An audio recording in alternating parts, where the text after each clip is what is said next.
Hello and welcome. I am in a machine shop. You can see the layout of the machine shop on your screen. Very importantly, when you get into a machine shop, there are certain safety practices that all of us need to follow. The first safety practice is to wear an apron. The second one is to wear a goggle. And the third one is to wear a shoes. Unless these three are not worn, entry to the machine shop is prohibited. The purpose of the video on the fitting shop is to make you aware of the good filing practices that exist and also bring in confidence in each of you that filing is a good trade to learn. In this video, I will talk to you about an important skill called the fitting practice. I told you about a skill. What is a skill? It is something that we have learnt by experience. What are the common skills that we see in and around us? The common skills that we see in and around us could be carpentry. You have all seen carpenters sawing the wood. It could be goldsmithy, where people make gold ornaments for you. It could be pottery, where people make pots for you, pots and all mud articles for you. Similarly, fitting is also an important skill that every engineer needs to learn at the time of education. Let us understand about this fitting practice a little better. When I mean fitting practice, I use the word fitting because I have a component here, and in a component I need to fit something else. And that is why the word fitting is used. I need to fit two components so that they can assemble comfortably. Let us go into a little detail of this. I have a component in my hand. It's a steel component, as you can see. In this steel component, there is a groove here and there is a second groove here. Into these two grooves, there will be two more components that will get assembled. How do we assemble them? I am bringing a second component here, and this component has to assemble into this groove here. I am going to bring a third component here, and this third component has to get into assemble into this groove here. How do we make this happen? I can make this happen provided in the second component I have to remove the extra material, which you can see this is the extra material. This material has to be removed. And in the third component also, you can see there is so much of extra material that needs to be removed. How do we make this possible? It means I have to remove the extra material which is available in these two components so that they can fit into the grooves that have been put into this component here. So when I say the word fitting, I use the word fitting where I assemble two components into one another. How do we do this process of assembly now? This process of assembly is done by a word called filing. When I mean filing, I say I need to remove the extra material here so that once the extra material is removed, this can comfortably get into the slot. So when I use the word filing, filing means removal of extra material, removal of extra metal from the component so that two components can assemble comfortably into one another. To tell you some history about this filing practice has been in existence since the Iron Age, since the Bronze Age. I am talking of 2300 BC and 200 BC. And that time we used to see the men using files to cut the stones. They used rasps and files to cut the stones. With this background, we will move into how the whole filing practice happens in a machine shop. We saw the fitting practice, and we said fitting involves assembling two parts or two components by or removing extra material from the two components so that they make a good fit. What are the different equipments that are used in the fitting practice? The most important equipment that is used is called a vice. It is spelled as V-I-S-C, and in English V-I-S-C means to hold something, to hold the work, to hold metal.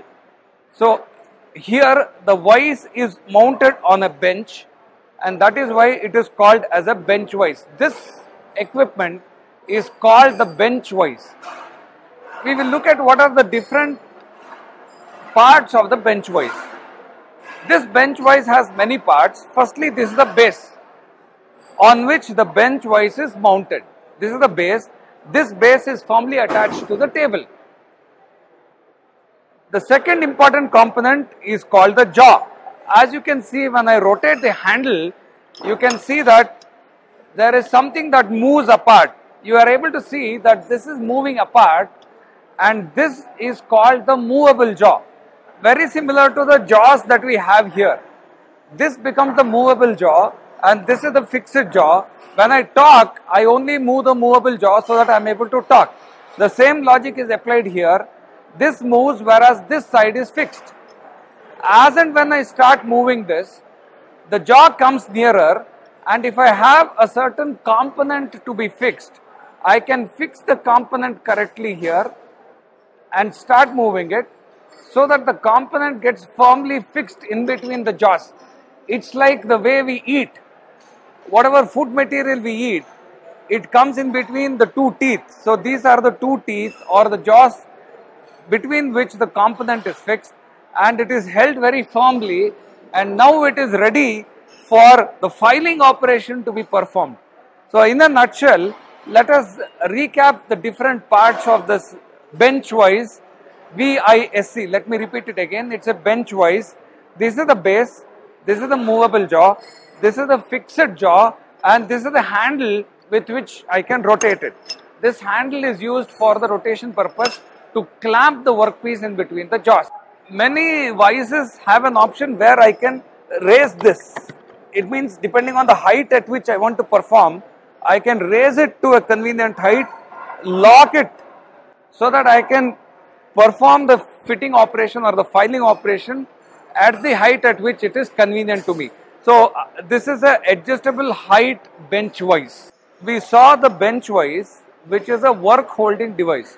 Now we will see another tool which helps us in the process of metal removal, and this tool is called a file. This is a file. This is called a file, and I use this tool extensively to remove the extra material or metal from the workpiece. There are different kinds of files. If you can see here, all of them here, they are the flat files. Over here, you can see that there is a round file. It is round. This is a square file. This is a triangular file. This is a half round file. And each of these files are used to create that kind of an impression in the workpiece. Let me go a little more in depth about the files. When I talk of a flat file, we have different kinds of files. This is a coarse file, very coarse. The texture is very coarse. On the other hand, this is a very fine file. The texture is not coarse. Why do we use such? The coarse files are used where I have to remove more material initially, and the fine files are used for finishing operations only. There is another distinction in the files, and the distinction is called a single cut and a double cut file. What I am holding now in my hand is a single cut file. You can clearly see that the cuttings are only in one direction, from my left to the right. On the other hand, if I look at this particular file, you can see that the cuttings are on both sides. So when we use a single cut file, we use these single cut files for finishing operations. We use the double cut coarse files for heavy metal removal. We will go into some more details about where these different files are used. For example, I want to use a triangular file. Where do I use a triangular file? This is a triangular file. Now I am going to use a triangular file where I need to make a triangular notch. in a certain workplace. So this file can be used conveniently to make a triangular notch because the amount of material is removed only as per one part or two sides of the triangle. I will next go to a half round file. If you can see here, this is a half round file, and again here when I start removing the metal, the indentation that gets formed here is semicircular or half round, and depending upon the kind of indentation I want, or depending upon the kind of a crevice or a cavity that I want, I can use different kinds of file. Another very important tool that is used in the filing practice is the hacksaw per se, hacksaw. It is called the hacksaw. It consists of the hacksaw frame. This is a frame, the outer one is a frame. This is called the hacksaw blade, which you are able to see, and this is called the wing nut, which is used to tighten. This will help us in tightening.